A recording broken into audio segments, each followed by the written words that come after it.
ቸር አገልጋይ ማነው? ለንጉሥ የታመነ መክሊቱን ያልቀበረ አትርፎ የከበረ። ሳን የተገለጠ ቋንቋ ነው ወይንስ ያልተገለጠ ቋንቋ ነው ብለው ነው የሚያምኑት እርሶ? ሁለቱንም ብዬ አልኩ። ዲያቆን ፈለገ ሁለቱም የተገለጠም ነው። አንደኛውን የተገለጠ ብዬ የምልህ በሰው ልጆች ቋንቋ የሆነው። ቆይ ፓስተር፣ ወደ ሌላ ሀሳብ አይደለም፣ ግልጽ አላደረጉልኝም። እሺ፣ ግልጽ ስላላደረጉልኝ አንድ ጊዜ አይቸኩል፣ ወደ ሌላ ሀሳብ ለመሄድ አንቸኩል። እሺ፣ የተገለጠ ቋንቋ ነው ወይስ ያልተገለጠ ቋንቋ ነው ብዬ ስጠይቆት እኔ ሁለቱንም ብዬ ነው ማምነው አሉ ፓስተር። በጣም ጥሩ። ስለዚህ ልሳን የተገለጠም ነው ያልተገለጠ ቋንቋም ነው ብለው ያምናሉ አይደለ? በትክክል። በጣም ጥሩ። ያልተገለጠ ቋንቋ እንደሆነ ልሳን ያልተገለጠ ቋንቋ እንደሆነ የሚናገርበትን የመጽሐፍ ቅዱስ ማስረጃ ይስጡኝ። ያልተገለጠ ከይቅርታ ጋር ምናልባት የመረዳት ችግር ከሆነ አይዶን ነው። አሁን ያነበብከው ክፍል ላይ የተገለጠ ነው? አዎ የተገለጠ እንደሆነ ይናገራል። የተገለጠ አይደለም ማለት ለጉባኤው የተገለጠ እንዳልሆነ ማስረጃ ይስጡ ይላል። እያነበብክ ያለውን መልሰ ማንበብ የሚጠበቅብህ ከሆነ ዲያቆን ፈለገ መልሰ ማንበብ ነው። ወደ እናንተ ካሜራውን አሁንም አዙሩልኝ። ቆይ ችግር የለውም። አሁን ካሜራውን ላዙሩሉትና አብረን እናየዋለን። እሺ 4፣ 5፣ 6 አንብባሉኝ። አነበብኩኝ። እሺ ያልተገለጠ ቋንቋ ነው የሚል ሀሳብ የለበትም። አንደኛ ቆሮንቶስ ምዕራፍ 14 ላይ ሲጠይቁኝ እኔን ይሄ እኔ የሰጠው የመጽሐፍ ቅዱስ ማስረጃ ያልተገለጠ ቋንቋ እንጂ የተገለጠ ቋንቋ አይደለም፣ የተገለጠ ቋንቋ እንደሆነ ይናገራሉ ያሉኝ አይደለ? አዎ ብዮታለሁ። በዛው ማስረጃ ላሳዩት። የኔን ሐሳብ ከሆነ ዲያቆን ፈለገ ማስረጃ ላሳዩት። ፓስተር ማስረጃ ላሳዩትና እንቀጥል አይሻልም? አንዴ የኔን ሐሳብ አገኘውና ከዛም በኋላ ያንተ መግለጫ ትሰጥበታለህ። እሺ እየተወያየን ያለ ነው ልሳን ቋንቋ ከሆነ የተገለጠ ነው ያልተገለጠ የሚል አይነት እውነት ላይ ቆመን ነው እያወራን ያለ ነው። የተገለጠ አለ፣ የተገለጠ የለም። የተገለጠው በሰው ልጆች የተነገረ ቋንቋ ሲሆን ያልተገለጠ ግን ሰማያዊ የሆነ መተርጎም የሚያስፈልገው ነው። ለምሳሌ ብዬ አንደኛ ቆሮንቶስ ምዕራፍ 14 ከቁጥር 4 ጀምሮ እንድታነባው አደረግኩ። ለምን? ይሄኛው ሰማያዊ ቋንቋ ስለሆነ እየተናገረ ያለው ለዚህ ነው። ሲናገር እንደዚሁ አንደኛ ቆሮንቶስ ምዕራፍ 12 ላይ ምን ብሎ አይልም? እንደዛ ፓስተር ስለ ጸጋ ስጦታ ስለምን ፓስተር እንደዛ አይልም። አይ የማይሉን አይናገሩ እና ምናልባት ትክክለኛውን ነገር ይዘን እንድንሄድ ከሆነ ሰው እየሰማም ስለሆነ ዲያቆን ፈለገ ፓስተር ኖርማሊ ለሌሎቹ ለሆነባት እኔ ብቻ ልናገር አይበሉ። ፓስተር አንድ ነገር ማስተዋል አለበት። እሺ ቆይ ይረጋጉ። አንድ ጊዜ ፓስተር ያድምጡን። አንድ ጊዜ ይረጋጉ። እሺ አሁን ያለነው ቸርች ውስጥ አይደለም ፓስተር። ምናልባት ቸርች ውስጥ እኔ ብቻ ልናገር እናንተ አድምጡ ማለት ይችላሉ። እዚህ ላይ ግን መጽሐፍ ቅዱስ የማይለውን ሐሳብ የእርሶ የተናገሩ አይ መጽሐፍ ቅዱሱ ባይለውም ቆይ እስክናገር ድረስ አድምጡኝ ማለት አይችሉም ፓስተር። ያንን ስሜቶትን እዛ ጋር ቢገድቡት ጥሩ ነው። ኦኬ እዚህ ጋር ሰማያዊ ቋንቋ ነው። ከ4 እስከ 6 ባነበብ ነው የመጽሐፍ ቅዱስ ክፍል ላይ ልሳን ያልተገለጠ ቋንቋ ነው፣ ያልተገለጠ ሰማያዊ ቋንቋ ነው የሚልበትን ሐሳብ የቱ ጋር አነበቡት? ከ4 እስከ 6 አንብበናል። በምንም ታምር አይናገርም ልሳን ያልተገለጠ ቋንቋ ነው አይልም። መጽሐፍ ቅዱስ የህንድ ፊልም አይደለም አይደል ፓስተር? እንደ ህንድ ፊልም ቁጭ ብለን አንተረጉመውም። መጽሐፍ ቅዱስን አነበቡት። ካነበቡ በኋላ እርሶ እንደ ልቦት የሚተረጉሙት ከሆነ ትልቅ ችግር ነው። ስለዚህ ምንድን ነው የምናደርገው? እኔና እርሱ የተለያየ ቤተ እምነት ተከታይ ነን። ስለዚህ መጽሐፍ ቅዱሱ ስለሆነ ሊዳኘን የሚችለው መጽሐፍ ቅዱሱ ላይ ምንም አይነት ማብራሪያ ሳይሰጡ በራሱ ሐሳቡን የሚያብራራበትን የመጽሐፍ ቅዱስ ማስረጃ ብቻ ይስጡን። እዚህ ጋር ያነበቡት ልሳን የተገለጠ እንደሆነ እኔ እዚሁ ጥቅስ ላይ ያሳዩታለሁ። ያልተገለጠ እንደሆነ ግን የሚናገር የትኛው ክፍል ላይ ነው? ጊዜ ሳያባክኑ ጥቅሱን ያንበቡልን። ይቀጥሉ ፓስተር። ማይኮትን ይክፈቱና ወደ ሐሳቡ ይቀጥሉ። እሺ ሌላ ነገር በመውራት ጊዜ ያነባክን። አመሰግናለሁ በጣም ምናልባት በጣም ስለማከብረን የገባሁት ተራ ቤት ቢሆን አልገባም። ስለዚህ ምናልባት ስንነጋገር ላይክ ስርዓት ባለው መልኩ ተነጋግረን ካልሆነ የሚቀር ስለሆነ የሶሻል ሚዲያ ሽፋን ፓስተር መሆንም ስለማያስፈልግ ከስነ ስርዓት ውጭ የሆነ ነገር አሁን እኮ አልተናገርንም አይደል ፓስተር? በጣም ቴንኪው ስላልተናገርክ ቴንኪው። ጌታ ኢየሱስ ይባርክ። ከስርዓት ውጭ ያልሆነ ነገር አልተናገርንም። ከስርዓት ውጭ የሆነ ነገር አትናገሩ ካልሆነ ይቀራል ምናምንም እርሶም አይበሉ። ለምን መሰሉት? እርሶ እዚህ ጋር መጥተው ሲናገሩ እኛ የምንጠቀመው ነገር የለም፣ የምንጎደው ነገር የለም። ፓስተርዬ እንደው በፍቅር ላስረዱት የምፈልገው ነገር እርሶም ይሆኑ ሌሎች ፕሮቴስታንት ወንድሞቼ መጥተው ስለተናገሩ እኛ ምንም የምንጠቀመው የምንጎደው ነገር የለም። መጥተውም አይጠቅሙንም፣ ቀርተውም አይጎዱንም። ነገር ግን ሰው እዚህ ጋር መጥቶ ምን ያደርጋል? እምነቱን ይገልጣል። ስለዚህ ፓስተር እርሶ እዚህ ጋር ሲመጡ ምን እያደረጉ ነው? እምነቶትን እየገለጡ እንጂ ለእኛ ውለታ እየዋሉልን አይደለም። ስለዚህ እንዲህ አይነት ቃል እርሶ ማይጠቀሙ። አሁን አንደኛ ቆሮንቶስ ምዕራፍ 14 ላይ ልሳን ያልተገለጠ ቋንቋ ነው የሚል የመጽሐፍ ቅዱሱን ሀሳብ ምን ላይ እናንብበው? የትኛው ቁጥር ላይ የትኛው ክፍል ላይ እናንብበው? ፓስተር ይጠቁሙ። በጣም አመሰግናለሁ እድሉን ከሰጠኝ። እያወራን ያለነው በልሳን ጉዳይ ቋንቋ ነው የሚል እውነት ይዘን ከመዝገበ ቃላቱ መተናል። የተገለጠ ያልተገለጠ በሚለው እየተወያየን ያለ ነው። ምናልባት እዚህ ጋር ኖራችሁ የምትሰሙ ኦርቶዶክስም ወይ ፕሮቴስታንቶችም በማስተዋል እንድትሰሙኝ እፈልጋለሁ በእንደዚህ አይነት ጉዳይ ላይ። ምክንያቱም እያነሳን ያለንበት ጉዳይ እንደ መጽሐፍ ቅዱስ ከሆነ እንደ መጽሐፍ ቅዱስ ስንወያይ ጉዳዩ ለምንፈልገው ነገር አንቀይረውም። እዚህ ጋር ጳውሎስ በቆሮንቶስ ቤተክርስቲያን ላይ የተፈጠረውን የልሳን አጠቃቀም የጸጋ ስጦታዎችን ስነስርዓት ለማስያዝ የጻፈበት ክፍል ነው። ስለዚህ ስለ ልሳን ሲናገር ከቁጥር 4 ጀምሮ ጳውሎስ ምንድን ነው ያለው? በልሳን በሚናገሩበት ሰዓት ረብሻ እየተፈጠረ ስለነበረ ማንም የሚረዳውም ስላልነበረ ቢኮዝ ኤኛውን ኢቨን ኢፍ ምናልባት ፈለገ አንተን መድፈር ካልሆነብኝ ስለምወድና ስለማከብር በክብር ከቁጥር 4 ጀምሮ ብታነበው የተሰወረ ነገር እንዳለ ወይም ሰማያዊ እንደሆነ አማርኛ ቋንቋ የተገለጠ ቋንቋ እንዳልሆነ ግልጽ ይናገራል።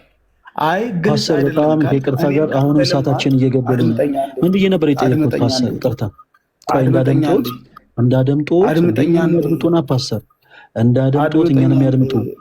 ምን ብዬ ነው የጠየቁት? ፓስተር ስላልጠየቁት ነገር እያወሩ ነው። እንዳደምጡት ምን ብዬ ነው የጠየቁት? ምን ብዬ ነው የጠየቁት? ፓስተር ምን ብዬ ነው የጠየቁት? እንዲህ ስላሉ ነበር ልሳን የሚያሳየው ምን ብዬ ነው የጠየቁት? ፓስተር እኔ ተራ ሰው ነው ታላልኩኝም። ትርፍ ቃል አይናገሩ ፓስተር። እንዲህ አይነት ትርፍ ቃል አይናገሩ። ስነ ስርዓት ያዙ ፓስተር። ትርፍ ቃል አይናገሩ። ኤሌመንታሪ እኔ ልጅ አይደለሁም ያሉት ማንም ሰው የለም። አንቱ እያልን ነው እየጠራነው ያለ ነው። እና ፓስተር እኔ አሁን ያልኩት በመጀመሪያ የጠየቁት ጥያቄ ምንድን ነው? እድሉን በሰጠኑት ቁጥር ረዥም ነገር በመውራት ጊዜያችን እያባከኑት ነው። እኛ ደግሞ የምንፈልገው የመጽሐፍ ቅዱስ ማስረጃ። ለምሳሌ ምን አይነት ምሳሌ ሰጠሁት? እኔ እና እርሱ በእምነት እንለያያለን።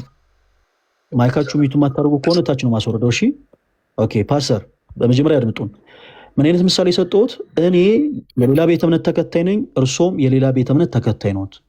ስለዚህ እርሱ የሚናገሩት ንግግር ያለ መጽሐፍ ቅዱስ ማስረጃ ከተደገፈ ለእኔ ተረት ተረት ይሆናል። እኔም የምናገረው ንግግር ለእርሶ ያለ መጽሐፍ ቅዱስ ማስረጃ ከተደገፈ ተረት ተረት ይሆናል። ስለዚህ ያ እንዳይሆን የመጽሐፍ ቅዱስ ማስረጃውን ይስጡን። አሁን እዚህ ጋር ያለውን ሀሳብ እርሶ ምን አደረጉ? አነበቡልን። ተነበበ። ኦኬ አነበብ ነው። ልሳን ያልተገለጠ ቋንቋ ነው የሚል ሀሳብ በፍጹም የለውም። መጽሐፍ ቅዱስ መቼም የህንድ ፊልም አይደለም አይደል? እንደ ህንድ ፊልም አይተረጎምም። ያልተባለው እየተባለ ማለት ነው። ስለዚህ ምኑ ጋር ነው ብዬ ነው የጠየቁት። ቀጥታ ምን ሌላ ቁጥሩን ይንገሩኝ። ምን ሌላ ቁጥር 4 ጀምሮ እሺ፣ ከቁጥር 4 እስከ 6 ቆይ። እድሉ ለመጽሐፍ ቅዱስ ነው የምንሰጠው ፓስተር፣ እድሉ ለመጽሐፍ ቅዱስ ነው የምንሰጠው ወይ እርሶ ወይ እኔን እናንብበው? ከቁጥር 4 እስከ ስንት እናንብብ?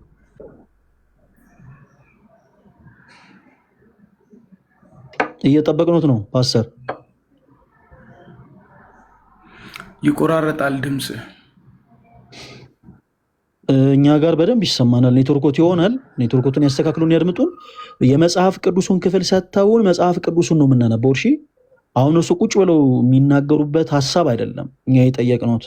ምናልባት ቸርች ላይ እርሶ ቁጭ ብለው ሀሳብ ማብራሪያ ቢሰጡበት ይደዝማተር ለእምነት ተከታዮቹ። አሁን ግን ከኛ ጋር ሲያወሩ ግን ማስረጃ ነው የምንፈልገው። ልሳን ያልተገለጠ ቋንቋ ነው ብለውኛል። ያልተገለጠ ቋንቋ እንደሆነ የሚናገር የመጽሐፍ ቅዱስ ክፍል ምኑ ጋር ነው ስሎት ከ4 ጀምሮ እያሉኝ ነው። ከ4 ጀምሮ አነበብኩት እኔ። ያልተገለጠ ቋንቋ ነው የሚል ሀሳብ የለም። ያልተገለጠ ቋንቋ ነው የሚሉት እርሶ ባንደበቱ ብቻ። እኔ ላብራራ። ቆይ ማብራራት አይደለም፣ በመጀመሪያ ጥቅሱን ይስጡና የሌለውን ጥቅስ እንዴት ብሎ ያብራራል? ይሄኛው ጥቅስ እኮ ራሱ የተቀመጠበት ነው። ጊዜ ከሰጠኝ 1200 ሰው እየተመለከተ ነው። ነጥብ እየጣልክ ስለሆነ አንተ ራስህ። ስለዚህ አሁን ነጥብ ለማስጣልን ነገር ትሆንና እንየው እድሉ ጥቅሱን ይስጡን እናንብበው እባክዎትን። ያልተገለጠ ቋንቋ ነው የሚለው የትኛው ቁጥር ላይ ነው? እሺ ያንብቡልን። ማንበብ ብቻ ይቀጥሉ፣ አንብቡልን። በጣም አመሰግናለሁ። በልሳን የሚናገር ራሱን ያነጻል አለ። ግለሰብ በልሳን አንዴ ምናልባት ካልሆነ ልትወው ይችላለሁ። ማን ዳቁም ፈለገ እባክዎትን አንድ ነገር ላስጠንቅቆት። የኔ አባት እርሶ ወጡም አልወጡም እኛ እንጠቀም አንጎዳ። የምን ያዙ ሊቀቁኝ ነው ያመጡትን ጥቅስ የቱ ጋር ነው ያልተገለጠ ቋንቋ የሚለው ሲባሉ ካልሆነ ይወጣለሁ ካለን ይወጣለሁ። በጣም አበዙት ፓስተር፣ ከይቅርታ ጋር የራስዎት እምነት ዲፌንድ ለማድረግ እንጂ የገቡት እኛን ለመጥቀም አይደለም። እርሶ ተናግረው አንጠቀም፣ እርሶ ወጥተው አንጎዳ። መጥተው ማይጠቅሙን ሄደው ማይጎዱን እና እባክዎትን የሌለ ኢጎ ራሱ ላይ አይፍጠሩ ፓስተር። መጥተው መጽሐፍ ቅዱስ እንዲህ ይላል ካሉ መጽሐፍ ቅዱስ የማስረጃ እዚህ ክፍል ላይ ይኸው መጽሐፍ ቅዱስ እንዲህ ይላል የሚሉ ከሆነ ማስረጃ ብቻ መስጠት። ማስረጃው የታለ? የለም። ይኸው በልሳን የሚናገር ራሱን ያንጻል ይላል። ያልተገለጠ ቋንቋ ነው አይልም። ትንቢት የሚናገር ግን ማህበሩን ያንጻል ነው የሚለው ቁጥር 4። እሺ 5 ይነበባሉ። ሁላችሁ በልሳኖች ልትናገሩ ወድ ነበር ይላል። ያልተገለጠ ቋንቋ ነው አይልም። ትንቢትን ልትናገሩ ግን ከዚህም ይልቅ ወዳለ ይላል። ማህበሩ ይታነጽ ዘንድ እሺ ንግግሩ ባይተረጎም በልሳኖች ከሚናገር ትንቢትን የሚናገር ይበልጣል ይላል። ያልተገለጠ ቋንቋ ነው አይልም። አሁን ግን ወንድሞች ሆይ ወደ እናንተ መጥቼ በልሳኖች ብናገር በመገለጥ ወይም በእውቀት ወይም በትንቢት ወይም በትምህርት ካልነገርኳችሁ ምን ጠቅማችሁ የሌለ ያልተገለጠ ቋንቋ ነው አይልም። እስካሁን እስካነበብነው ድረስ ያልተገለጠ ቋንቋ ነው አሉን። እርሱ ማስረጃ አምጡ ሲባሉ ወራጅ ያለ የሚሉ እንኳን አስቸጋሪ ነው። በዚህ አጋጣሚ እዚህ ውስጥ ያላችሁቶች ወንድሞች ማይክ ይዘው ስሪፒስ ለብሰው ልሳን እየተናገሩ የሚያገለግሏችሁ ሰዎች ኢቭን ስለ ልሳን ምን ያክል መሰረታዊ እውቀት እንደሌላቸው እንድትረዱ እንፈልጋለን። እዚህ ውስጥ ያላችሁ ፕሮቴስታንቶች ወንድሞች መልስ ካላችሁ ብቻ ነው የምትገቡት። ከዛ ውጪ ኢጎ አያስፈልግም። ኦኬ ያዙ ሊቀቁኝ አያስፈልግም። ከእንደገና እድሉን እንሰጦታለን። ካልሆነ ወርዳለው፣ ካልሆነ አልናገርም ምናምን አጉል ኢጎ አያስፈልግም። እኔ ስለማልወድ ነው እንደዚህ አይነት ነገር። ኦኬ እሺ፣ የምስራች ወንጌል የሚል አካውንት ይሰማል። ይሄኛውም ኮሜንት ላይ ሀሳብ ሲሰጥ ስለነበረ እድል እንስጥ። የምስራች ወንጌል የሚል አካውንት አለ። እሺ ይሰማኛል። እኔ ሜቢ ብዙ ሰፋ አድርጌ አላወራም፣ ግን አንድ ጊዜ ወንድማችን። እሺ ፓስተር ካሳው አይ ቲንክ በደንብ የተናገርኳቸውን ነገሮች እንዳደመጡኝ ተስፋ አደርጋለሁ። አይደለ ፓስተር ስላልሆንኩኝ የጸጋ ስጦታውን ማለት እግዚአብሔር ፍቅር ነው ለምን ችግር የለውም። እሺ ካሳውን፣ እሺ የተናገርኳቸውን ነገሮች እንዳደመጡኝ ተስፋ አደርጋለሁ። ከዚህ ሰዓት ጀምሮ እንዲህ አይነት የመጽሐፍ ቅዱስ ሀሳቦችን ስናወራ ወንድማችን ካሳውን በክርስቶስ ፍቅር የምንለምኖት ነገር ምንድነው? ካልሆነ ወርዳለው፣ ያዙ ይልቀቁኝ፣ እንዲህ አይነት ይጎን ያላሰናግድም። ያው እኔ በተፈጥሮ ስለማልወድ ማለት ነው። እሺ ላስጠንቅቆት ብዬ ነው። ሲቀጥል አንድን ሀሳብ በዚህ ጋር እርሶ አንስተው ሊያስተምሩ አይደለም የገቡት መልስ ሊሰጡ እንጂ እዚህ ጋር ያለነው የተሰበሰብነው የፕሮቴስታንት አዳራሽ ውስጥ አይደለም፣ ወይ ደግሞ የኦርቶዶክስ ቤተክርስቲያን ውስጥ አይደለም የተሰበሰብነው። ያለነው ላይቭ ስትሪም ላይ ነው፣ የተለያየ ቤተ እምነት ተከታዮች ያሉበት ላይ ማለት ነው። ስለዚህ ከእርሶ የሚጠበቀው ምንድነው? የመጽሐፍ ቅዱስ ማስረጃ መስጠት ነው ከእርሶ የሚጠበቀው። እርሶ አይደለም የሚያብራሩት፣ መጽሐፍ ቅዱስ እናነባዋለን። ለምሳሌ እዚህ ክፍል ላይ ልሳን ያልተገለጠ ቋንቋ ነው ካለ አንብበን እናገኘው። አንብበን የሌለው ነገር ግን እኔ ቁጭ አድርጌ ላስተምር እንዳይታሰር ደግም ያላስተምርኩት። እሺ ቁጥር 5 እንዲህ ይላል። ሁላችሁም ተከታተሉ። አሁን ያልተገለጠ ቋንቋ እንደሆነ ማስረጃ እየሰጡን ነው። ምን ይላል? ሁላችሁ በልሳኖች ልትናገሩ ወድ ነበር፣ ትንቢትን ልትናገሩ ግን ከዚህ ይልቅ ወዳለሁ። ማህበሩ ይታነጽ ዘንድ ንግግሩ ባይተረጎም በልሳኖች ከሚናገር ትንቢትን የሚናገር ይበልጣል ይላል። ይሄ ክፍል ልሳን ያልተገለጠ ቋንቋ ነው አይልም። አመሰግናለሁ። አንዴ አሁን እኔ ልናገር እድሉን ከሰጠኝ። ይናገሩ። እሺ አመሰግናለሁ። ካልተተረጎመ ማለት ምን ማለት ነው? ምናልባት አንተ ካልተተረጎመ ማለት ነው። ምን ማለት ችግር የለውም። ካልተተረጎመ ማለት ነው። ልሳን ቋንቋ ነው እና ቋንቋውን የማይሰሙ ሰዎች በመካከል ካሉ ሊተረጎምላቸው ይገባል እያለ ቅዱስ ጳውሎስ በአጽንኦት እየተናገረ ነው እንጂ ያልተገለጠ ቋንቋ ነው እያለ አይደለም። አመሰግናለሁ። ይሄን እንደያዝን ተባረክልኝ። አንደኛ ቆሮንቶስ 12 ላይ ምናልባት እዛ መሄድ ባይጠበቅብም ሊድም ካልክ ከጸጋ ስጦታዎች መካከል አንዱ ስለሆነ ልሳን መጸለይ ከመጸለይም ባለፈ ደግሞ የተሰጠውን ያንን ልሳን ለመተርጎም እንዲሰጠው ያንን ቅዱስ ጳውሎስ አስተምሯል አላስተማረውም? ያንንስ እንዴት ታየዋለህ? እሺ ፓስተር ካሳሁን፣ አሁን ይቅርታ ካሳሁን፣ ሁላችሁም እዚህ ውስጥ ያላችሁት ወንድሞች በደንብ ተከታተሉ። ልሳን ያልተገለጠ ቋንቋ ነው የሚል ማስረጃ ስጡን አልናቸው። ቁጥር 5 አንብቧል አሉን። ቁጥር 5 አነበብን። ያልተገለጠ ቋንቋ ነው የሚል ሀሳብ የለም። ኦኬ፣ አንደኛ ቆሮንቶስ ምዕራፍ 12ን እንዴት ታየዋለህ ወደሚል ሀሳብ ደግሞ ተሻገሩ። ከዚህ በኋላ ፓስተር ቆይ ያንተን ሀሳብ የምን ነው እንዴ? በሉ ስነ ስርዓት ያዙ። ከዚህ በኋላ የምንሰጡት እድል በደንብ አድርገው ያድምጡን። ካሳሁን ፓስተር አይበሉን ስላሉ ከዚህ በኋላ የምንሰጡት እድል ልሳን ያልተገለጠ ቋንቋ እንደሆነ የሚናገር የመጽሐፍ ቅዱስ ማስረጃ እንዲሰጡን ብቻ ነው። ኦኬ፣ እርሶ ምንም የሚያብራሩት ነገር አይኖርም። ከዚህ በኋላ ቆይኔ ላብራራው፣ ቆይኔ ልፍታው ቅኔ አይደለም እዚህ ጋር የተጻፈው። የእርሶን ሁለተኛ ፍቺና ትርጉም አያስፈልገውም። የተቀመጠው ሀሳብ ግልጽ ነው። ምንም ትርጉም አያስፈልገውም። ልሳን ያልተገለጠ ቋንቋ ነው የሚል የመጽሐፍ ቅዱስ ማስረጃ ግን ያምጡ። የእኔ ተወዳጆች፣ እዚህ ጋር ቅዱስ ጳውሎስ የተናገረ ያለው ልሳን የተገለጠ ቋንቋ እንደሆነ ማስረጃ ልስጣችሁ። ማይኮትን ሚት ያደርጉ፣ ስሜታ ይሆኑ እባኮትን። ኦኬ፣ አንደኛ ቆሮንቶስ 8 እና 9 ላይ እንዲህ ይላል። ብዙ ጊዜ ፕሮቴስታንት ወንድሞቻችን ጥቅስ ብቻ ነው የሚይዙት፣ መጽሐፍ ቅዱስ አያነቡም የምንለው በምክንያት ነው። ስነ ስርዓት የያዙ፣ ማይኮትን ሚት ያደርጉ። ስለምንም ነገር ብናገር ለጆሮ ቢቆረቆሮትም ቁጭ ላይ አድምጡኝ። ምክንያቱም እርሶ ለጆሮ የሚቆረቆር ብዙ ነገር ተናግረው ስላደመጡ። ማይኮትን ሚት ያደርጉ፣ ማይኮትን ሚውት ያደርጉ። ስሜታዊ አይሆኑ፣ ስሜታዊ አይሆኑ። ከዚህ በኋላ አላስጠነቅቆትም። ማይኮትን ሚውት ያደርጉ። ይሄ እኮ ስሜት የምትሆንበት ቦታ አይደለም። እባካችሁ ስሜታችሁን መቆጣጠር የማትችሉ ከሆነ እዚህ ገስ ላይ አትግቡ። ጌታ ሆይ ማይኮትን ሚውት ያደርጉ። ለምን ስሜቶትን የማይቆጣጠሩት? እርሶ ዲያቆን ፈለገ ሀሳብን ቀጥለው። ሀሳቤን እኔ እቀጥላለሁ። ጭራሽ እርሶ ሆኖ እድል የሚሰጡኝ ጭራሽ ለእኔ። ጌታ ሆይ ላይፉን እኛ ከፍተን ጭራሽ እርሶ እድል ይሰጡን ነው። ሌላ ሀሳብ እባክዎትን ካሳሁን ማይኮትን ሚውት አድርጉ። ስሜቶትን ይቆጣጠሩ። ስለ ሌላ ነገር እየተናገርኩ አይደለም። እባክዎትን ስሜቶትን ይቆጣጠሩ። ለስሜት ምናምን ችግር የለውም። እሺ ችግር ከሌለ ስሜቶትን ይቆጣጠሩ። እባክዎትን ሀሳቤን እቀጥላለሁ። ስለ የትኛውም ሀሳብ ግን ብናገር ቁጭ ብለው ያዳምጡ።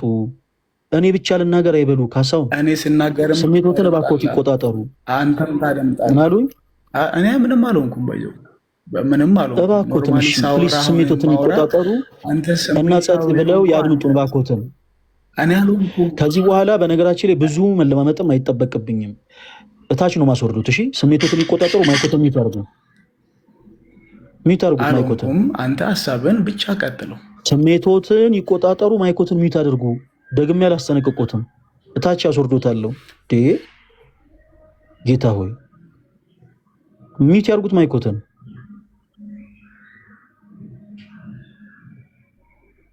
ማይኮትን ሚውት ያደርጉት።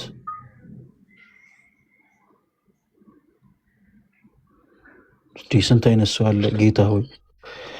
ጭራሽ እኛ ማስረጃ እናውጣ ስንል ደግሞ ያዙ ሊቀቁኝ። እሺ ሁላችሁም አድምጡ።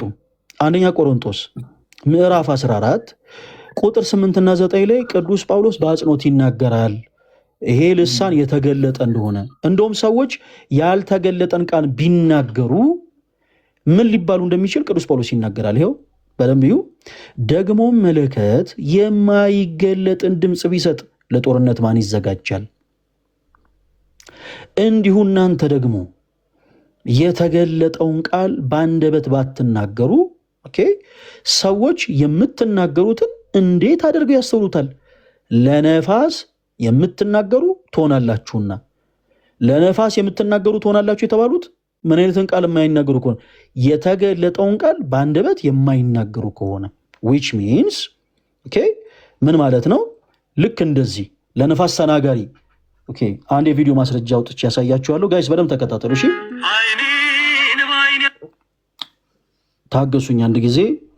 በዛውም ደግሞ ጸሎት ስላሉን ማስረጃ አውጥቼ ላሳያቸው ፈልጋለሁ። እኔ ተወዳጆች ሁላችሁም ተከታተሉ። ቅዱስ ጳውሎስ በቆሮንቶስ ምዕመናን ዙሪያ በልሳን ጋር ተያይዞ ትንሽ ግራ መጋባት እንዳለ ስለወቀ ስለተረዳ ሰዎች ዝም ብሎ ያልተገለጠን ቃል በአንደበታቸው ለምሳሌ ራባጃ ራባባባ ሃርጋዱላ ማክሬቤቤቤ ምናምን ቢሉ ልሳን ሳይሆን ባጭሩ የልሳን ጸጋም ሳይሆን ለነፋስ ተናጋሪ ናችሁ ባጽኖት ብሎ አስቀመጠ። ቁጥር 8 እና 9 ላይ አንደኛ ቆሮንቶስ ምዕራፍ 14 ከቁጥር 8 እና 9 ላይ መለከት የማይገለጥ ድምጽ የሚሰጥ ለጦርነት ማን ይዘጋጃል? እንዲሁ እናንተ ደግሞ ለነፋስ ተናጋሪ ትሆናላችኋል። which means ልክ እንደዚህ ማለት ነው። ሁላችሁም ተከታተሉ።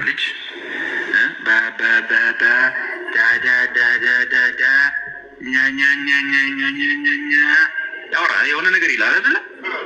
እሱ ባብሊንግ ይባላል። መክሪ ለቪኒሚን ታራላባሽ ክራባባባ ምሳሌ በለድ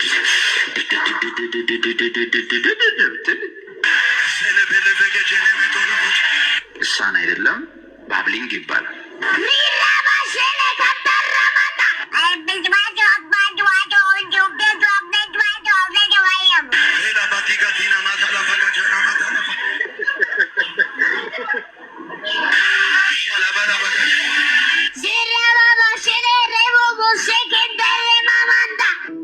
ምንድነው እሱ? ምንድነው ሙጥቁላ?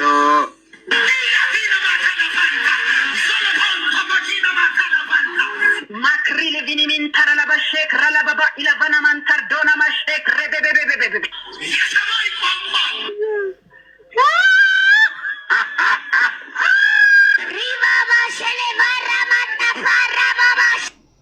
ስለዚህ ባጭሩ ቅዱስ ጳውሎስ በአንደኛ ቆሮንቶስ ምዕራፍ 14 ላይ ስለ ልሳን ሰዎች ዝም ብለው እንዲህ አይነት የቃላት ስብጥር ነው which means በአማርኛ ሰው ስርዓት ስድ ንባብ የምንለውን ማለት ነው ዝም ብለው የሚናገሩ ከሆነ ምን አለ ደግሞ መለከት አለ። በቀደመው ዘመን እንደምታውቁት ጦርነት ሲኖር ሀገር በጦር ስትከበብ መለከት ይመታል እና ህዝብ ሁሉ ለጦርነት ይዘጋጃል። እናም ቅዱስ ጳውሎስ ምሳሌን አድርጎ እንዲህ አለ ደግሞ መለከት የማይገለጥን ድምጽ ቢሰጥ ማለት ብትመቱት ምንም አይነት ድምጽ የማያወጣ ከሆነ ለጦርነት ማን ይዘጋጃል አለ። እሺ ጥሩ ምሳሌ ነው። ከዛ እንዲሁ እናንተ ደግሞ የተገለጠውን ቃል ምን አይነቱን ቃል? የተገለጠውን ቃል በአንደበት ባትናገሩ ሰዎች የምትናገሩትን እንዴት አድርገው ያስተውሉታል? ከዛስ ለነፋስ የምትናገሩ ትሆናላችሁናል። ሰው አሁን እኛ የምንፈልገው ያልተገለጠ ነው የተገለጠ አይደለም ያልተገለጠ ነው የሚል የመጽሐፍ ቅዱስ ማስረጃ አውጥተው እንዲሰጡን ነው። ከዚህ በኋላ አይ ቲንክ ብዙ ማብራሪያም አያስፈልግም። ማስረጃ ብቻ አመሰግናለሁ። ምናልባት አንተ ብዙ የሄድክባቸው ርቀቶች አሉ። እኔ ግን ሳትገባብኝ ኢንተራፕት ሳታረገኝ ቀደም ስሜታዊ ወደ ሌላ ሀሳብ አንሄድም። ማስረጃ ብቻ ይስጡኝ እባክዎትን። እዚሁ ማስረጃ ላይ አንድ አድምጠኝ። ምን ሌላው በእግዚአብሔር ለትውልዱ ሀሳብ እባክዎትን አያስቸግሩም። አሁን እንደ ህፃን ልጅ አያስቸግሩም። መቼም ትልቅ ሰው ኖት። አሁን እርሶን የጠየቅኖት ያልተገለጠ ቋንቋ ነው የሚል የመጽሐፍ ቅዱስ ማስረጃ አውጥተው ይስጡ። ኖርማሊ አንተ ሳትረብሸኝ 3 ደቂቃ እንድትሰጠኝ ይፈልጋሉ። ሳትገባብኝ 3 ደቂቃ አልሰጦትም። ካሳሁን 3 ደቂቃ አልሰጦትም። ለምን ማልሰጦት? ምክንያቱም እኔ ፕሮቴስታንት አይደለሁም። ፕሮቴስታንት የሆነን ሰው 10 ደቂቃ 20 ደቂቃ ወስደው ቆሞ ያስተምሩ፣ ከራስዎት ከልቦት አፍልቆ የፈለጉትን ነገር ይናገሩ። አሁን እኔ ግን ይኸውልዎት እዚህ ጋር እርሱ ያልተረዱት ነገር እኔ ክርስቲያን ነኝ፣ እርሶ ደግሞ ፕሮቴስታንት ነው። በእኔና በእርሶ መካከል ሰፊ የሆነ የአስተምሮ ልዩነት አለ። የሚዳየኝ ደግሞ ምንድነው? መጽሐፍ ቅዱስ ነው። እርሶ ምንም ነገር ቢናገሩ ያለ መጽሐፍ ቅዱስ ማስረጃ የተጀመረ ነገር በአጠቃላይ ለእኔ ተረት ተረት ነው የሚሆነው። ኦኬ። እኔ ደግሞ ቁጭ ብዬ ተረት ተረት ማድመጥ አልፈልግም። እርሶም ያን እንደማይፈልጉ ተስፋ አደርጋለሁ። እኔ መጽሐፍ ቅዱስን ሳልጠቅስ ቆይ እባክዎትን ያድምጡኝ እስክጨርስ። ጌታ ሆይ ስንት አይነት ሰው ነው ያለው። እርሶም ደግሞ እኔ የሆነ ሀሳብ ሳስረዶት የመጽሐፍ ቅዱስ ጥቅስ ሳላነሳ መጽሐፍ ቅዱስን ጥቅስ ሀሳብ ሳልጀምር ዝም ብዬ ከልብ ያፍልቅ የምናገር ከሆነ ለእርሱም ተረት ተረት ነው የሚሆነው። ስለዚህ አሁን እኔ የምፈልገው የመጽሐፍ ቅዱስ ማስረጃ ብቻ ነው የሚሰጡ። እኔ ቆይ የሆነ ነገር ላውራ የሆነ ሀሳብ አለኝ የምናገረው ነገር አለኝ እዚህ ጋር አይሰራም። ይሄ ሻይና ቡና ፕሮግራም አይደለም። ካሳሁን ወንድማችን በዚህ ልክ እንዲተባበሩ እንፈልጋለን። ስለዚህ ልሳን ያልተገለጠ ቋንቋ ነው ብለውናል። መጽሐፍ ቅዱስ ማስረጃ ይስጡን። ምን ላይ አውጥተን እናንብብ? ይኸው እኛ ልሳን የተገለጠ ቋንቋ እንደሆነ አንድ ጥቅስ አንብበናል። አይኖ ስህተት ነው አልገባችሁም፣ ይኸው እዚህ ጥቅስ ላይ እንዲህ ይላል ብለው ጥቅስ ብቻ ይስጡን እናንብብ። ምን ላይ እናውጣ? በጣም አሪፍ። ኖርማሊ አንተ ነው የምትናገረው። ምን ላደርግልህ? አሁን እንዳደርግልህ ስለሆነ የምፈልገው ምን ላደርግልህ? ማስረጃ ያለው ማስረጃ ሰጥቼ እኮ አንተ ለምትፈልገው ተረጎምከው። ያንን እኔ አሁን ልተርጉም አላልኩም። እባክህ አንዴ ዝም በል አድምጥ። ባላልኖት ጉዳይ ላይ እባክዎትን እንደ ሕፃን ልጅ አያወሩ። ያላልኩትን ነገር ብልህኛን ላይ በሉ። እኛ ያልኑት ማስረጃ ነው። ማስረጃ ላለመስጠት ጥቅስ ላለመውጣት ዳርዳር አይሄዱ። አገልጋይ ኖት አይደል? እንግዲህ ፕሮቴስታንቶች መጽሐፍ ቅዱስ እናነባለን ትላላችሁ። ጥቅስ መያዝና ማንበብ ልዩነት እንዳለው ማሳየትም ስለምፈልግ ጥቅስ ብቻ ይስጡን። አሁን ስሜቴነቱን ተውት። እሺ እኔ ሰሰው ጥቅስ ይስጡን። ምን ሌላ አውጣ?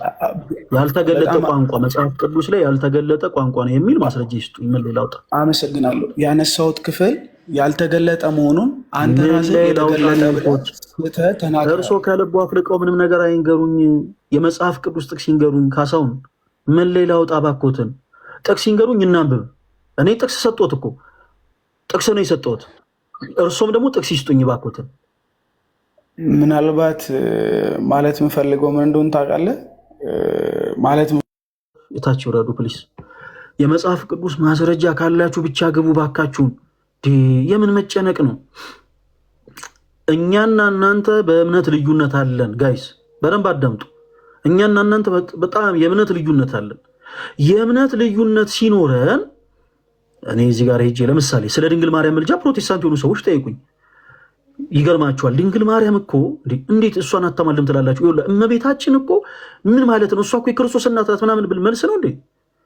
ቆይ ፈለገ እባክህን የመጽሐፍ ቅዱስ ማስረጃ ብቻ ስጠን፣ እኛ የምንፈልገው የመጽሐፍ ቅዱስ ማስረጃ ነው እያሉኝ፣ የለም እኔ ምለውን አድምጡኝ። የወላችሁ እሷ እኮ የክርስቶስ እናት ብል ለእነሱ ተረት ተረት ነው ባጭሩ። የእምነት ልዩነት ስላለን ስለተጠየኩት ነገር ማንሳት ያለብኝ የመጽሐፍ ቅዱስ ጥቅስን አስቀድሜ ነው።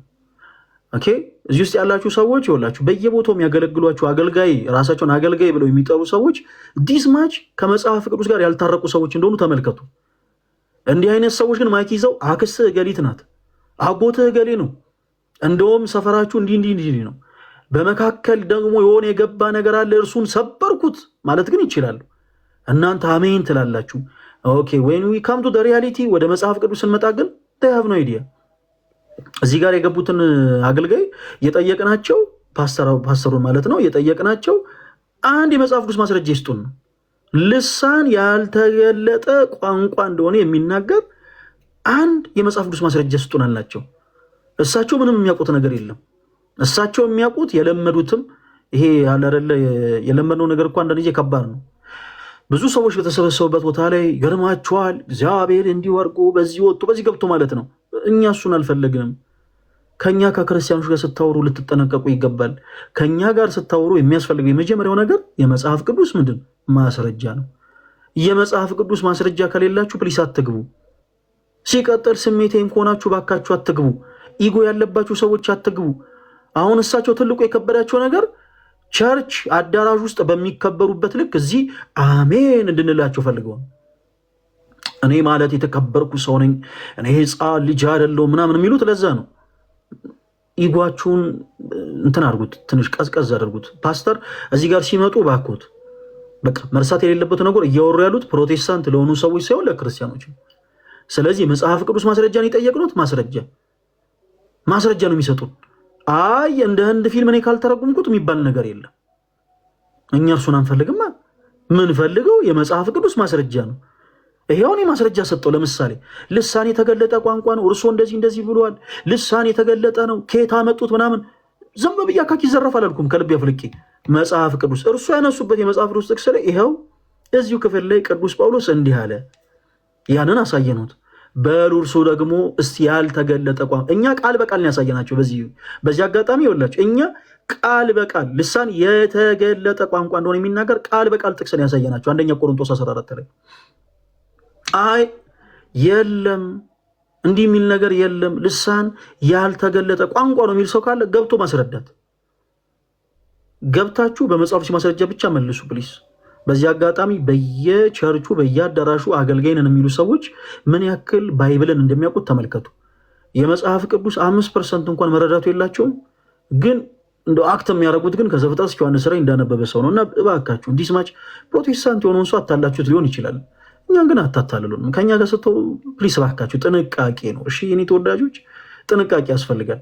አክስትህ ገሊት ናት፣ አርጋዱለ አጎትህ ገሌ ነው፣ የውጩን ፕሮሰስ አሳኳለሁ ብሎኛል እግዚአብሔር ምናምን ማለት ቀላል ነው። መጽሐፍ ቅዱስን ግን አውጥቶ ግን መውሄት ግን እንዲህ ቀላል አይደለም። ይሄ ገምቶ ማደር አይደለም። መጽሐፍ ቅዱስን ማውራት መጽሐፍ ቅዱስን አንስቶ ጠቅሶ ለመውራት ማንበብ ያስፈልጋል፣ ማወቅ ያስፈልጋል። ስለዚህ ይጓችሁን ምናችሁን ቀነስ አድርጉና መታችሁ በመጽሐፍ ማስረጃ ከኛ ጋር አውሩ። አሜን ይላል። እንደ ህንድ ፊልም እየተረጎሙ ተቸገርን እኮ። በጣም አይ ደስ ይላል። እንሄድበታለን። አስገባሳ ጋይስ በመጽሐፍ ውስጥ ማስረጃ ማውራት የምትፈልጉ ሰዎች ካላችሁ አንዳንድ ቁጥር ጻፉልኝ። እሺ አስገባለሁ። እሺ ዋቢ እንደ ቅድሙ ይኸውልህ ዝም ብለህ በአፍ እንዳትጸዳዳ። እሺ ስርዓት ባለው መልኩ የምታወራ ከሆነ እንሰማሃለን። ካልሆነ ግን ታች ነው ማስወረድ። የሰማኝ ነው አይደል? የክብር ስም ምንድን ነው ይባላል? በአፍ እንዳትጸዳዳ። ምንድን ጠንቋይ ማን ነው የምትባለው? ታች ወረድ። ይሄ ደግሞ ገና ጠንቋይ ላይ ይዘው የቀረ ልጅ። ሃሌሉያ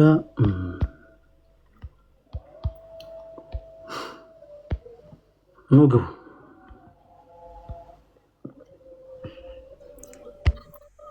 ጠንቋይ ይለኛል እየገባ ልጅ ምን እንደሚሻለኝ እኔ ለራሴ ጠንቋይ እፈራለሁ። ጭራሽ ጠንቋይ ይለኛል። እሺ ናውድ ሰላም ነው? እንዴት ነው ፈለገ? እንደምን አለ? እንኳን ደህና መጣ። እንኳን ደህና ቆያችሁ። እሺ ከየት ቤተ እምነት ነው የመጣው? ያው ቦታ ካሲያስገኝ ፕሮቴስታንት ብለህ ያዝልኝ። ይሄ እኮ ታክሲ አይደለም ወይም ደግሞ ሬስቶራንት አይደለም። ቦታ ምናስይዝ ነው ወደ የተወዳጅ ወንድማችን አይ እኔ ክርስቲያን ነኝ ብዬ ነው ማሰቦችን እያወራን ስለሆነ ቆይ ምን አለ መሰለህ መጽሐፍ ቅዱስ ሐሳቦችን እያወራን ስለሆነ ሰዎች ከኛ ጋር መጥተው ሲያወሩ ቤተ እምነትን የምንጠይቀው ለምን እንደሆነ በዚህ አጋጣሚ ልንገራችሁ ለሁላችሁም ግልጽ እንደሆነ። የተለያዩ ቤተ እምነት አማኞች አሉ። ለምሳሌ አሁን ናውድ አንተ ቤተ እምነትን እስካሁን አልነገርከንም። ነገር ግን እንበልና ለምሳሌ ኤቲስት ብትሆን ፕሮቴስታንት ነኝ ከሚለው ሰው እኩል አይደለም የምናወራ። which means አንተ ከኛ ጋር ልታወራባቸው ያሰብካቸውን ሐሳቦች በአጠቃላይ ልክ ሌላ ፕሮቴስታንት የሆነን ሰው በምናወራበት ልክ አይደለም የምናወራ ማለት ነው። ኦኬ ለምሳሌ ከፕሮቴስታንት ጋር ስለ ሳልቬሽን እናወራ ይሆናል። ገባ? ፕሮቴስታንት ከሆነ ሰው ጋር ስለ ሳልቬሽን እናወራለን። ኤቲስት ነኝ ከሚል ሰው ጋር ግን ስለ ሳልቬሽን አናወራም። ለምን? ምክንያቱም ሀሎተ እግዚአብሔርን ስላላመነ እግዚአብሔር የለም ብሎ ስለሚያምን። ቆይ ቤተ እምነት ከሌለ እግዚአብሔር የለም ብለህ የምታመን ከሆነ ስለ ሳልቬሽን ማውራቱ ጥቅም የለውም። በመጀመሪያ ስለ እግዚአብሔር መኖርና ለመኖር እናወራ ብለን ያው ስርዓት እናስይዟለን ማለት ነው። እና በኔጌቲቭ ኤነርጂ አትረዱት። ቤተ እምነታችሁን የምንጠይቀው ለዛ ነው። ስለዚህ ወንድማችን ናውድ አሁን ያነሳነውን ርዕስ ከመውራታችን በፊት ከየት ቤተ እምነት ነው የመጣኸው? በቃ እንደዚህ ካልከኝ እኔ ከፕሮቴስታንት ቤተ እምነት ነው የመጣሁት። ፕሮቴስታንት ነኝ። ኦኬ እኮ ፕሮቴስታንት የትኛው ቤተ እምነት ማለት? የሙሉ ወንጌል ምናምን እንግዲህ እሱ እናንተ ነው የምታውቀው። ነው ፕሮቴስታንት ተብለው የሚጠሩ በጣም ብዙ ቤተ እምነቶች አሉ። ስለዚህ እኔ አሁን የጠየኩ ከየትኛው ቤተ እምነት ነው የመጣኸው ብዬ ነው የጠየኩ። ፕሮቴስታንት ነው ኦፍኮርስ፣ ግን ከየትኛው ቤተ እምነት? ይቅርታ መሰረተ ክርስቶስ የተጠመቅኩበት መሰረተ ክርስቶስ እሱን የጠየቅኩህ። እሺ ከመሰረተ ክርስቶስ ልሳን የተገለጠ ቋንቋ ነው ወይንስ ያልተገለጠ ቋንቋ ነው ብለህ ነው የምታምነው? ናውድ እኔ ልሳን የተገለጠ ቋንቋ ነው ብዬ ነው የማምነው። ኦኬ በፕሮቴስታንት አዳራሽ ውስጥ ለምሳሌ የሚደረጉ አንዳንድ ልምምዶች መጽሐፍ ቅዱስ መሰረት አላቸው ብለህ ታምናለህ? አላምንም ፈጽሞ። እንደውም ከመጽሐፍ ቅዱስ የራቁ ናቸው። ኦኬ እንደዚህ አይነት ልምምድ የሚያደርጉ ሰዎች ቢኖሩ በመጽሐፍ ቅዱስ ማስረጃ ነው የምታደርጉት ነገር ስህተት ነው የምትልበት የመጽሐፍ ቅዱስ ማስረጃ አለ ማለት የሚያደርጉት ልምምድ? ለምሳሌ ነው አሁን የሸመደድኩት አለ አርጋዶላ ማክረቤቤ ራባጃ ራባባ ምናምን እንዲህ አይነት ነገር እንዲህ አይነት ልምምድ መጽሐፍ ቅዱስ መሰረት የለውም ለማለት የሚደገፍ የመጽሐፍ ቅዱስ ሐሳብ አለ ነው? እኔ መጽሐፍ ቅዱስ ሐሳብ እንኳን ብዙ እንትን የለኝም፣ ግን ኖርማል ኮመን ሴንስ የሚባል ነገር አለ። ፈጣሪ ሲፈጥረን ሁላችንንም በአምሳሉ በመልኩ እንደፈጠረን ዘንድ ከዛ ደግሞ ልሳን ማለት ያው የሰማያት ቋንቋ ነው፣ የሰማይ ቋንቋ እንደመሆኑ ዘንድ ከዛ ደግሞ እንዴት ነው መንፈስ ቅዱስ የወረደላቸው ጊዜ ሐዋርያቱ በዓለም ሁሉ ዞረው እንዲናገሩ ማለት የሁሉንም ቋንቋ በልሳን ውስጥ ይጠቃለላል ብዬ ነው የማምነው። እና ያ ቋንቋ ልክ እንደ ሶፍትዌር ማለት ነው አፕሎድ ተደርጎባቸው በየአገሩ እየሄዱ እንዲሰብኩ ነበረ ብዬ የማምነው የተፈቀደላቸው ማለት ነው። ግን አሁን ደግሞ የምናየው ነገር እኔ እንጃ አፕሎድ ተደርጎባቸው እንደዛ ምናምን ለመቀለድ ምናምን አይደለም ባይዘው እየቀለድክ እንዳልሆነ ገብቶኛል። አገላለጽህን ይፈገግ አስብለኝ።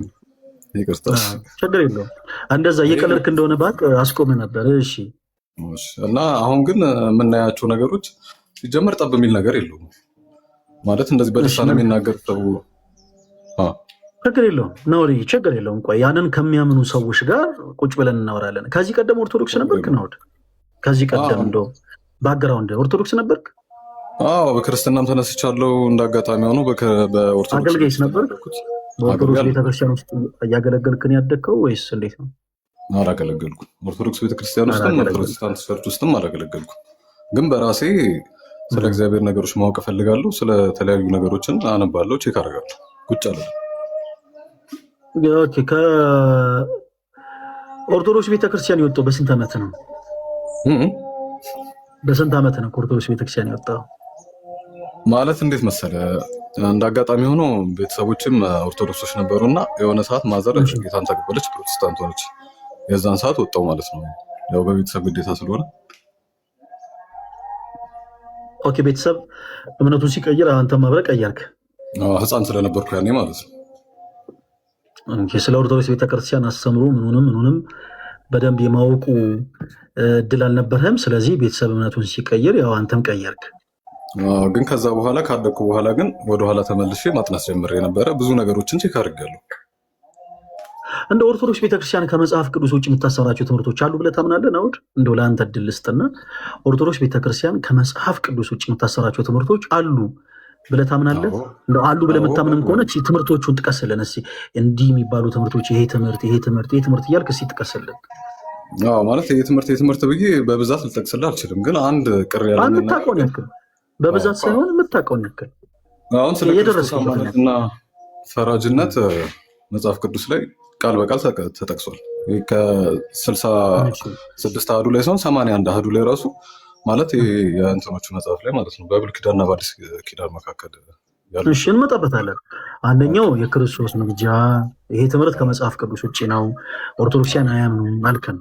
እሺ ሌላስ? ሌላ ያው እንትኖች ምናምን አልቀበልም፣ ገድላትን እነሱንም ቼክ አድርጌ ከእንትን ጋር የሚሄድ ሆኖ አላገኘሁም። ገድላትን አልቀበልም ማለት እንዴት ነው? አልገባኝም። ገድላትን አልቀበልም ስትል ምኑን ነው? አልገባኝም። ለምሳሌ አሁን እኮ ብዙ ገድሎች አሉ የተጻፉ ገድላት አይደለ? በጣም ብዙ አሉ እኮ ከእነሱ ኖርማሊ ከእግዚአብሔር ከመጽሐፍ ቅዱስም ጋር ይገናኛሉ ብዬ አላስብም። ለምን? የመጽሐፍ ቅዱስ የራሱ የሆነ ኮንሰፕት አሉ ሲጻፍ ዝም ብሎ ሰው ምናምን አይደለም የጻፈው አይደለ? በመንፈስ ቅዱስ ተመርተው ነው የጻፉት። ስለዚህ ሰማያዊ ነው ልንል እንችላለን ማለት ነው እኮ። ገድል አልቀበልም ስትል ምኑን የተቃወምከው? ምድራዊ ታሪክ ነው? ቅዱስ የተባሉትን ሰዎች ነው ወይንስ እስትንፋሰ እግዚአብሔር ከሆነው መጽሐፍ ቅዱስ ጋር ይተካከላል ነው? ምኑን ነው እየተቃወምክ ያለው?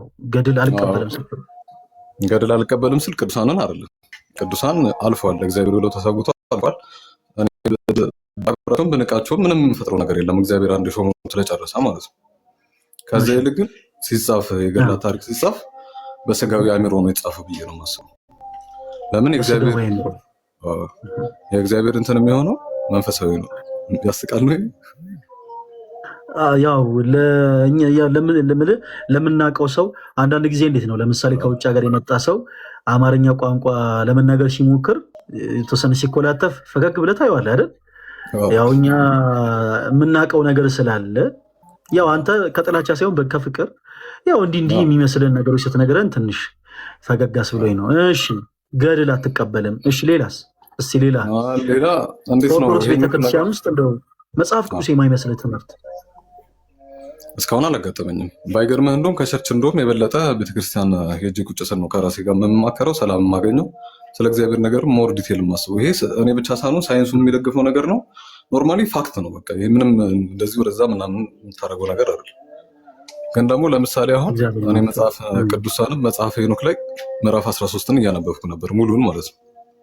እሺ እና እዛ ላይ ምን አነበብኩ? ኢየሱስ ክርስቶስ አማላጅም ፈራጅም እንደሆነ አነበብኩ። እና የሄኖክ መጽሐፍን ካየነው ደግሞ እንደ ትንቢትም ነው። ስለዚህ ያለፈ ነገርም አይደለም፣ ወደፊትም ይፈርዳል ያማልዳል፣ በፊትም ይፈርዳል ያማልዳል የሚል ነገር አነበብኩና እሱን ባይዘው እሱንም እንትን እንድትልልኝ ነበር፣ ግልጽ እንድታደርግልኝ ነበር። ኦኬ ኖርሻ ምንም ችግር የለውም። በመጀመሪያ ስላወቅነ በጣም ደስ ብሎናል። እና ዛሬ ምንድነው መሰለ የምናደርገው በቃ ዛሬ ኢንትሮዳክሽን ቀን ነው ለእኔና ለአንተ። ያው ዛሬ የምንተዋወቅበት ቀን ይሁንልንና አንዳንድ የቤት ስራዎችን ያው ለአንተ ሰጥሃለሁ። አንዳንድ የቤት ስራዎችን ሰጥህና ዛሬ ምንድነው መሰለ የምናደርገው አሁን እኔ ዛሬ እንዲህ ነው ማለት ለእኛ ቀላል ነው። በደንብ እንድትረዳኝ እፈልጋለሁ። ፖዚቲቭ ሆነ እሺ። የኛ ትምህርት እንዲህ ነው፣ በዚህ ወጥቶ በዚህ ገብቶ ምናምን ማለት በጣም ሶ ሲምፕል። ግን ደግሞ አንተ አሁን ያለህበት ቤተ እምነት አስተምሮ ደግሞ ፍጹም ስህተትና መጽሐፍ ቅዱስ መሰረት እንደሌለውም ደግሞ እንድታንቀፍ ፈልጋለን። ስለዚህ እያንዳንዱ ሀሳቦች ዛሬ አንስተን እስከ መጨረሻው አንጨርሳቸው ምን እናደርጋለን? እኔ ቤት ያላችሁ ሞዴሬተሮች ፕሊዝ ናወድን ፎሎ አድርጉትና በእያንዳንዱ ቀን ከሰኞ እስከ ዓርብ ከቀን 5 ሰዓት ጀምሮ ላይቭ ገባለሁ። በእያንዳንዱ ቀን ሼር አድርጉለት። በሚመቸው ቀን በአጠቃላይ እየመጣ እንዲያወራ እንፈልጋለን። ሲቀጥል በውስጥ መስመር መልእክትን አስቀምጥልኝና ምናልባት አዲስ አበባ ውስጥ ሆኖ በአካልም ተገናኝተን አንዳንድ ነገሮችን ለማውራት እንሞክራለን። እዚህ አዲስ አበባ ነው የምትኖረው? አዲስ አበባ ነው። ኦኬ በጣም ጥሩ። ስለዚህ አድራሻን ታስቀምጥልኝና እናወራለን። የመጀመሪያ ያነሳው ስለ ገድላት ነው። እንደው መረዳቱ እንዲኖር ያክል ነው ዛሬ የምናነሳው።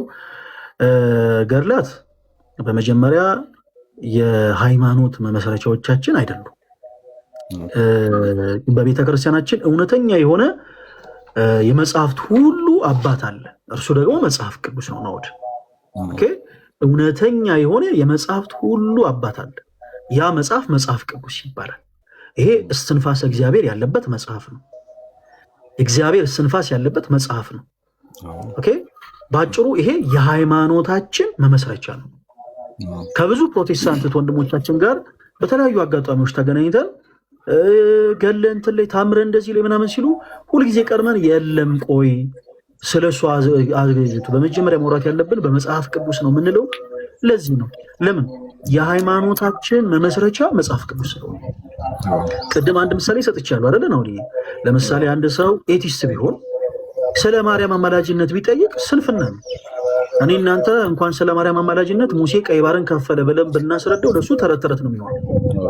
ለምን ቀድሞ ማመን ያለበት ነገር አለ።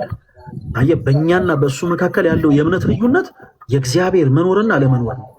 ስለዚህ እግዚአብሔር አለ ወይስ የለም የሚለውን ሐሳብ ገና ላልተረዳ ሰው ኢያሱ በገባዖን ሰማይ ላይ ፀሐይን 5 ዓመት አቆመ ብትለው፣ ሙሴ በበትሩ ብቻ ቀይ ባህርን ለሁለት ከፈለ ብትለው፣ ጴጥሮስና ጳውሎስ በጥላቸው ድውያንን ፈወሱ ብትለው ለሱ ተረት ነው።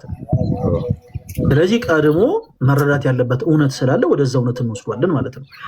እና ሁላችሁም አድምጡ። የመጽሐፍት ሁሉ አባት የሆነው መጽሐፍ የሃይማኖት መመስረቻችን መጽሐፍ ቅዱስ። ዶግማቲክ የሆኑ ሐሳቦች በአጠቃላይ አንስተን የምናሰብረው በመጽሐፍ ቅዱስ ነው። ዶግማቲክ የሆነ አስተምሯታችን ላይ ከኛ ጋር ልዩነት ያላቸው ሰዎች መጥተው ጥያቄ ሲጠይቁን ምን መልሰው በመጽሐፍ ቅዱስ ነው። ይሄ የመጽሐፍት ሁሉ አባት ነው። ነገር ግን ሌሎች መጽሐፍት የሉም ማለት አይደለም። ሌሎች ደግሞ መጽሐፍቶች አሉ። አዋልድ መጽሐፍት ይባላሉ። ይሄንን መጽሐፍ ምንድነው ብለናል ነው? የመጽሐፍት ሁሉ አባት። አዋልድ መጽሐፍት ደግሞ ምንላቸው? እንደ ስማቸው ልጆች ነው። አዋልድ ምንላቸው ኦኬ ልጆች ናቸው። መጽሐፍ ቅዱስን የመሰሉ ከመጽሐፍ ቅዱስ ሐሳብ ጋር የማይጋጩ ኦኬ ሌላ ይዘት ያላቸው ግን መጽሐፍቶች አሉ። ለጸሎት የምንገለገልባቸው የረድኤት የበረከት መጽሐፍቶቻችን፣ የቃል ኪዳን መጽሐፍቶቻችን፣ የሥርዓትም ጭምር መጽሐፍቶች አሉ። እነዛ መጽሐፍቶች በአጠቃላይ አዋልድ ተብለው ይጠራሉ። ራሱን የቻለ ለምሳሌ የሥርዓት መጽሐፍ አለ በኢትዮጵያ ኦርቶዶክስ ተዋሕዶ ቤተክርስቲያን ውስጥ። ያ የሥርዓት መጽሐፍ ተብሎ ይጠራል እንጂ የሃይማኖት መመስረቻ መጽሐፍ ተብሎ አይጠራል። እና ከነዚህ ውስጥ አንተ ያነሳው አንዱ ገድል ነው። እና ገድልን እኔ ፐርሰናሊ አልቀበልም። ገድልን እኔ ፐርሰናሊ አልቀበልም ያልከው ለምን አንጻር ነው? አንደኛ በስጋ ነው የተጻፉት ነው። ትንሽ አንተ ጋር ድምጽ ስላለ ሚዩት ብታደርገው ጥሩ። አንተ ጋር ትንሽ ድምጽ ይረብሻል። ኦኬ። እና ገድል የሚለውን ሐሳብ እኔ አልቀበልም ያልክበት ትልቁ ሪዝን በስጋ ነው የተጻፉት አንደኛ። ሁለተኛ ደግሞ መጽሐፍ ቅዱስ ጋር የሚጋጩ ኦኬ ወይም ደግሞ የእግዚአብሔር እስትንፋስ የሌለባቸው ናቸው። በቃ ባጭሩ ምንድነው ከመጽሐፍ ቅዱስ ሐሳብ ጋር የማይገናኙ ናቸው የሚል ሐሳብ ያነሳልን ተወዳጅ ወንድማችን ነው። ገድል ማለት ስራ ማለት ነው። ገድላት የሚባሉት መጽሐፍቶች በአጠቃላይ የያዙት በጣም በኢትዮጵያ ኦርቶዶክስ ተዋሕዶ ቤተክርስቲያን ውስጥ ያሉ ቅዱሳን ብለን የምንጠራቸው ሰማዕታት፣ ጻድቃን ኢየሱስ ክርስቶስ ስለሚለው ስም የተቀበሉትን ጽዋቶ መከራ የሚያሳይ መጽሐፍ ነው። ትልቁ ገድል መጽሐፍ ቅዱስ ውስጥ እንዳለ ታውቃለህ ነው። ትልቁ ገድል አሁን ገድል አሉ በኢትዮጵያ ኦርቶዶክስ ተዋሕዶ ቤተክርስቲያን ውስጥ ገድል አለ። በጣም ብዙ ገድላቶች አሉ። ኦኬ። ነገር ግን ትልቁ ገድል ያለው መጽሐፍ ቅዱስ ላይ ነው። ምን አይነት ገድል አለ መጽሐፍ ቅዱስ ላይ? የሐዋርያት ሥራ። የሐዋርያት ሥራ የሚባለው መጽሐፍ በግዕዝ ቃሉ ያው ስንተረጉሙ ገድለ ሐዋርያት ማለት ነው። የሐዋርያት ሥራ መጽሐፍን ገልጣችሁ ስታነቡ ይውላችሁ ከመጀመሪያው እስከ መጨረሻው ሐዋርያት ኢየሱስ ስለሚለው ስም የተቀበሉትን መከራ የሚናገር መጽሐፍ ነው። የገድል ትልቁ ዓላማ ያ ነው። ስለ ገድል ስናነሳ ነው በስጋ ሳይሆን የተጻፉት እንደውም በፍጹም መንፈሳዊነት ነው። በፍጹም መንፈሳዊነት። ምክንያቱም ቀድሞ ገድል ላይ የተጻፉት ሐሳቦች በአጠቃላይ ስጋ የሚሸቱ ሳይሆን ኢየሱስን ክርስቶስን የሚሸቱ ሐሳቦች ናቸው የተቀመጡት። እንዴት እንመጣበታለን። ገድል የሚለው ሐሳብ ኦኬ ስራ ማለት ነው። ቅዱሳን ጻድቃን ኢየሱስ ስለሚለው ስም የተቀበሉትን መከራ የሚነገርበት የሚዘከርበት ነው። ብዙ ጊዜ ግን ነው ምናልባት አንተም ጆሮ ደርሶ ሊሆን ስለሚችል ብዙ ጊዜ የሚቀርቡ ቅሬታዎች አሉ። አርሴማ፣ ጊዮርጊስ ትላላችሁ፣ ተክልዬ፣ አቡዬ ትላላችሁ። እነዚህ ሁሉ ኢየሱስን የሚሸፍኑ ናቸው ብለው አንዳንድ ፕሮቴስታንት የሆኑት ወንድሞቻችን ካለማወቅ በየዋነት እንደዚህ አይነት ሀሳቦችን ያቀርባሉ። ይወላችሁ ስለ አርሴማ ቅዱስ ቤተክርስቲያን ገድለ አርሴማ የሚባልን መጽሐፍ ያስቀመጠችው፣ ስለ ጊዮርጊስ ገድለ ጊዮርጊስ ብላ ገድሉን የዘከረችው፣ ስለ አቡነ ተክለ ሃይማኖት ገድለ አቡነ ተክለ ሃይማኖት ብላ ገድላቸውን የዘከረችው ያስታወሰችው፣ ስለ አቡነ ገብረ መንፈስ ቅዱስ ገድለ አቡነ ገብረ መንፈስ ቅዱስ ብላ ገድላቸውን ያሰበችው ኦኬ የዘከረችው ገድላቸውን ኢየሱስ የሚለውን ስም ለመሸፈን ሳይሆን በእነሱ ሕይወት የከበረውን ክርስቶስን አጉልቶ ለማሳየት ነው። ትልቁ ያለው መጽሐፍ ቅዱስ ላይ ገድለ ሐዋርያት የሐዋርያት ሥራ መጽሐፍ ላይ ነው። ጳውሎስ የሚለው ስም 132 ጊዜ በላይ ተጽፏል። የሐዋርያት ሥራ ላይ ብቻ ጳውሎስ ይላል። የሐዋርያት ሥራ መጽሐፍን ወይም ደግሞ ገድለ ሐዋርያትን ገልጣችሁ ስታነቡ ጳውሎስ የሚለው ስም ብቻ ክርስቲያኖቶች ወንድሞች ያደምጡ 132 ጊዜ በላይ ተጽፏል። ኢየሱስ የሚለው ስም ግን የተጻፈው 40 ጊዜ ብቻ ነው። ኦኬ ጳውሎስ እየተባለ የተጻፈው ኢየሱስ ተረስቶ ጳውሎስ እንዲገን ነው አይደለም። ጳውሎስ ተብሎ የተጻፈው ኢየሱስ ክርስቶስ ተረስቶ ጳውሎስ እንዲመለክ ነው አይደለም። ያ አይደለም ዓላማ። የገድላት መጽሐፍት ትልቁ ዓላማ ያ አይደለም። በነገራችን ላይ ናውድ ኢቭን ሰዎች እንኳን ኦኬ ቀለም ቀምመው ብራና ዳምጠው የብዙ ቅዱሳንን ገድል ሲጽፉ ከመጽሐፍ ቅዱስ ጋር የሚጻረር ሐሳብን እንኳን ቢያስቀምጡ የግድ አዋልድ መጽሐፍት ናቸው ብለን የለ? የመጽሐፍት ሁሉ አባት የሆነውን መጽሐፍ ቅዱስ መምሰል አለባቸው ብለን የለ? በመጽሐፍ ቅዱስ ይዘት ይታረማሉ። ኦኬ ድንገት እንኳን ሰዋዊ የሆነ ሐሳብ ቢገባ ነው ምንለው። እሺ የኔ ተወዳጆች፣ በአጭሩ ግን የያዙት ምንን ነው? የቅዱሳንን ገድል ነው። ጳውሎስ የተባለ የሐዋርያት ሥራ ላይ ኢየሱስ ክርስቶስ ተረስቶ ጳውሎስ እንዲመለክ ነው? አይደለም። ለምንድን ነው? ይልቁኑ በጳውሎስ ሕይወት የከበረውን ክርስቶስን አጉልቶ ለማሳየት ነው። በዚህ ዘመን ያሉ ኢየሱስ ክርስቶስን የሚቃወሙ ሰዎች የኢየሱስ ክርስቶስ አገልጋይ የሆኑ ነፍሳትን በአጠቃላይ እያሳደዱ እየቀጡ ያሉ ነፍሳቶች በአጠቃላይ በጳውሎስ ሕይወት መንፈስ ሕይወታቸው ይቀናል። አየህ፣ በጳውሎስ ሕይወት መንፈስ ሕይወታቸው ይቃኛል። ለምን? ጳውሎስ በመጀመሪያ ምን ነበር? አሳዳጅ ነበረ። ለመጀመሪያ ጊዜ ኢየሱስ ስለሚለው ስም ሰማዕትነት የተቀበለውን ቅዱስ እስጢፋኖስ ሲወገር በድንጋይ የወጋሪዎቹ ልብስ የያዘ ሰማዕቱ ቅዱስ እስጢፋኖስን ያስወገረው ቅዱስ ጳውሎስ ነው። ዛሬ ግን በቤተ ክርስቲያናችን ብርሃነ ዓለም ቅዱስ ጳውሎስ ተብሎ ይጠራል። በአንድ ቀን ስብከት 3000 ነፍሳትን ያጠመቀ ሰው ሆኗል። እንዴት?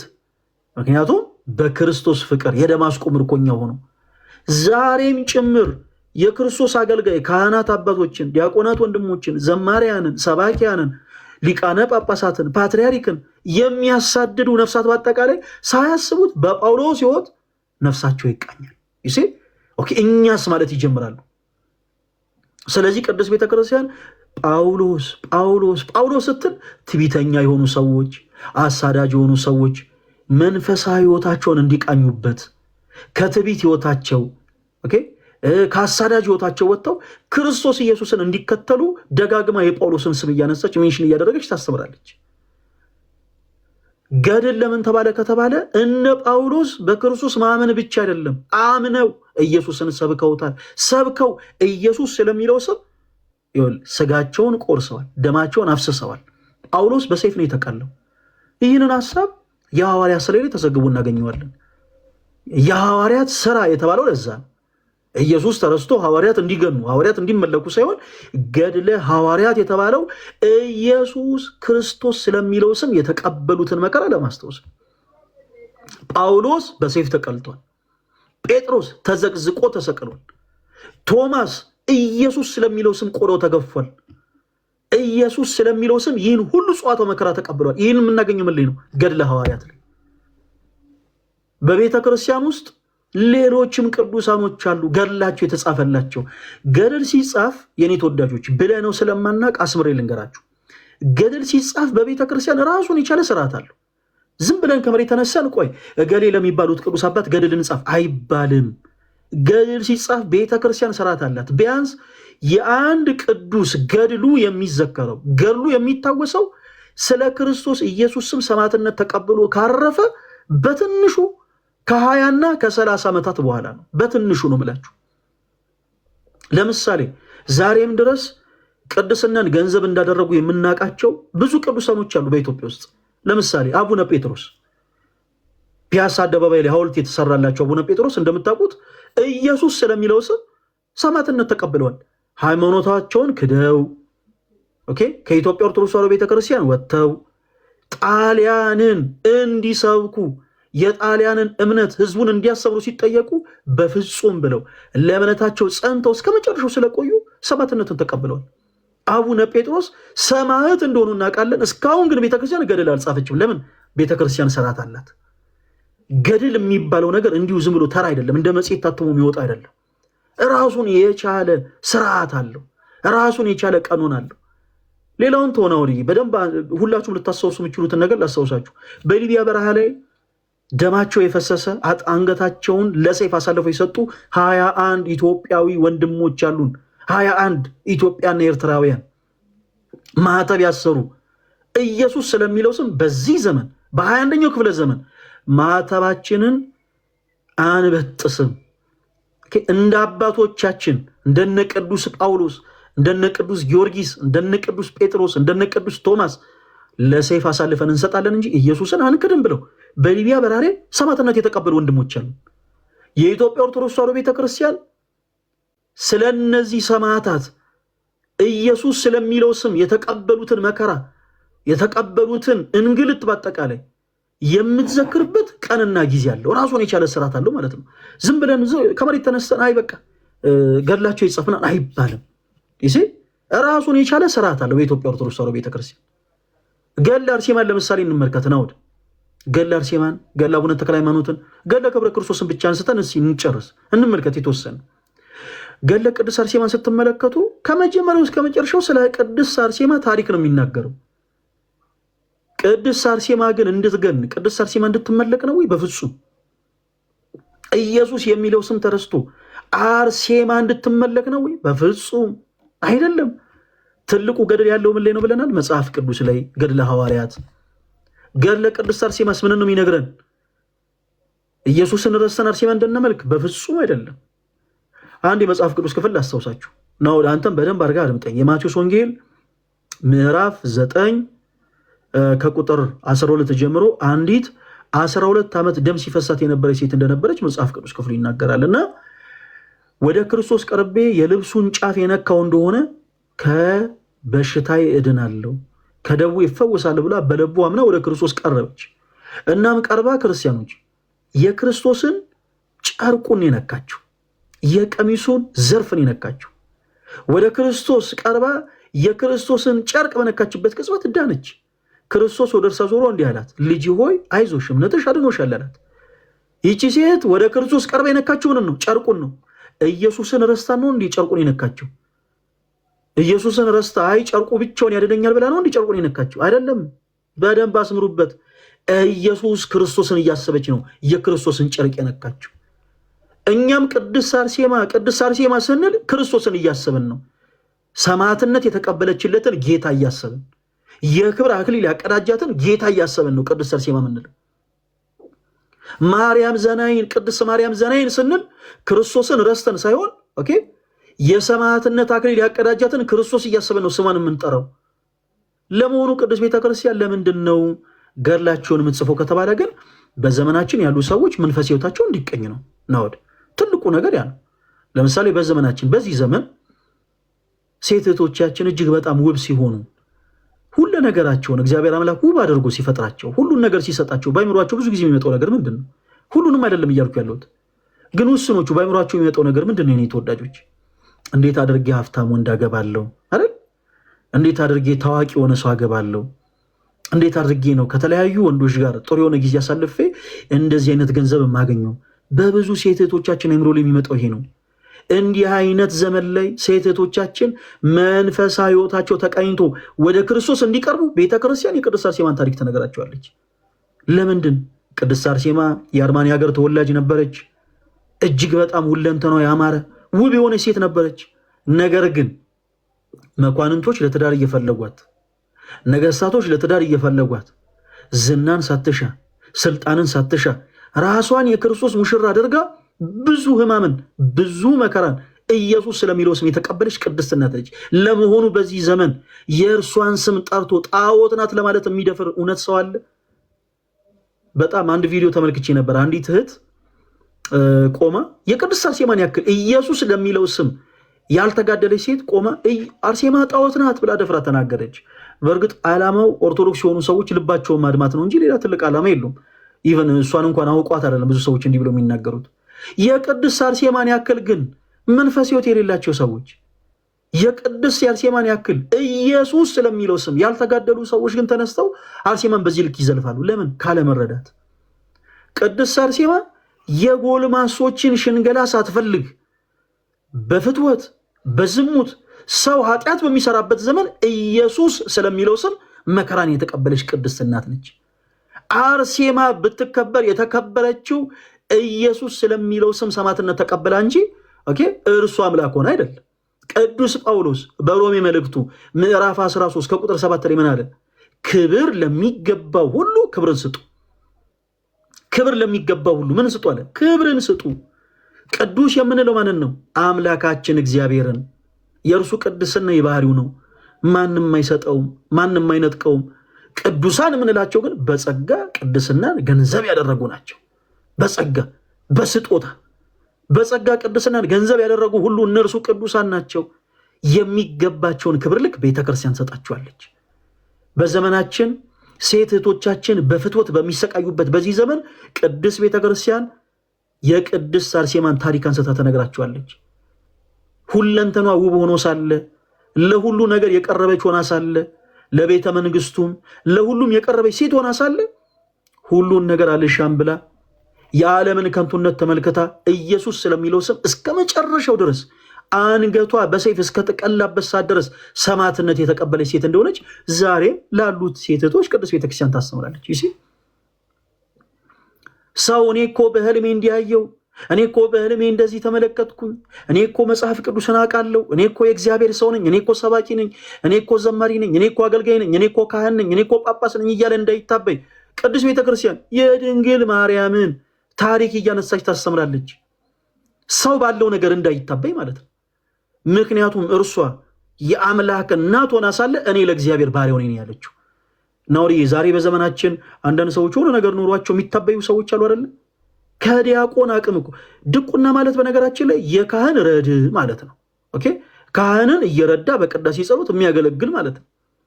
አያችሁ፣ ለሁሉም ቤተክርስቲያን ታስተምራለች። ዲያቆን ነኝ ብሎ አንዳንድ ሰው ይኮፈሳል። አንዳንዱ ደግሞ አይ እኔ ካህን ነኝ መስቀል ጨብጫለሁ እኔ እኮ ማለት ይወላችሁ ካህን ነኝ እያሉ የሚታበዩ ሰዎች አሉ። አንዳንዶች ደግሞ ጳጳሳት ናቸው። ጳጳሳትም ሆነው ጭምር እንዳይታበዩ ትህትናን ተላብሰው ክርስቶስ አምላካቸው እንዲያገለግሉ ቅድስት ቤተክርስቲያን የእመቤታችንን ስም ታወሳለች። ለምን? የአምላክ እናት ሆና ሳለ እኔ ለእግዚአብሔር ባሪያው ነኝ ብላለችን። የሉቃስ ወንጌል ምዕራፍ 1 ቁጥር 29 ጀምሮ ስትመለከት የእግዚአብሔር መልአክ መጥቶ አበሰራት። ጸጋን የተመላሽ ሆይ ደስ ይበልሽ፣ እግዚአብሔር ከአንቺ ጋር ነውና አንቺ ከሴቶች ሁሉ ተለይተሽ የተባረክሽ ነሽ፣ የማኅፀንሽ ፍሬ የተባረከ ነው አላት። ከሦስቱ ቅዱስ አንዱን ቅዱስ ወልጃለሽ፣ ስሙንም ኢየሱስ ብለሽ ትጠሪዋለሽ ብሎ አበሰራት። የዚህን ጊዜ እናታችን ቅድስት ድንግል ማርያም ለዘላለም በትዳር ሕይወት የመኖር ፍላጎት አልነበራትምና እኔ ወንድ ስለማላቅ አለች። ቁጥር 33 ላይ እኔ ወንድ ስለማላቅ ይህ እንዴት ይደረጋል አለች። የዚህን ጊዜ መልአኩ ቃሏን በቃል አሸነፈ። በውኑ ለእግዚአብሔር የሚሳነው ነገር አለን አላት። የዚህን ጊዜ ድንግል ማርያም የለም ለአምላኬ ለእግዚአብሔር የሚሳነው ነገር የለም፣ እኔ ለእግዚአብሔር እናቱ ነኝና አላለችም። እናት ትሆኛለሽ ተብላ እያችሁ እናት ትሆኛለሽ ተብላ እኔ ለእግዚአብሔር ባሪያው ነኝና እንደ ቃል ይደረግልኝ አለች።